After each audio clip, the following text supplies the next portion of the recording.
Aircel Maxis வழக்கில் நீதிமன்ற சம்மன்களுக்கு Maxis நிறுவன பங்குதாரர்களான அனந்தகிருஷ்ணன் மற்றும் ரால்ஃப் மார்ஷல் பதிலளிக்க தவறினால் ஏர்செல் நிறுவனத்திற்கு ஒதுக்கப்பட்ட அலைக்கற்றை மறு ஏலத்தில் விடப்படும் என்று உச்சநீதிமன்றம் எச்சரித்துள்ளது.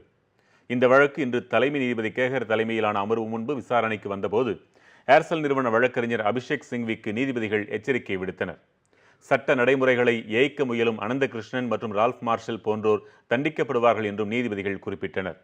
ஏர்செல் நிறுவன அலைக்கற்றையை ரிலையன்ஸ் நிறுவனத்திற்கு 20,000 கோடி ரூபாய்க்கு விற்க உள்ளதை சுட்டிக்காட்டிய நீதிபதிகள் இதை அடிப்படை விலையாக கொண்டு அலைக்கற்றையை ஏலம் விட பரிசீலித்து வருவதாகவும் தெரிவித்தனர்.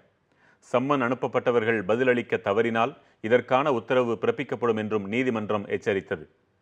சிபிஐ தொடுத்த வழக்கில் அனந்தகிருஷ்ணன், ரால்ஃப் மார்ஷல் மற்றும் 2 நிறுவனங்கள் மீது குற்றம் சாட்டப்பட்டுள்ளது. ஆனால் அவர்கள் நீதிமன்றத்தில் ஆஜராக தொடர்ந்து மறுத்து வருகின்றனர்.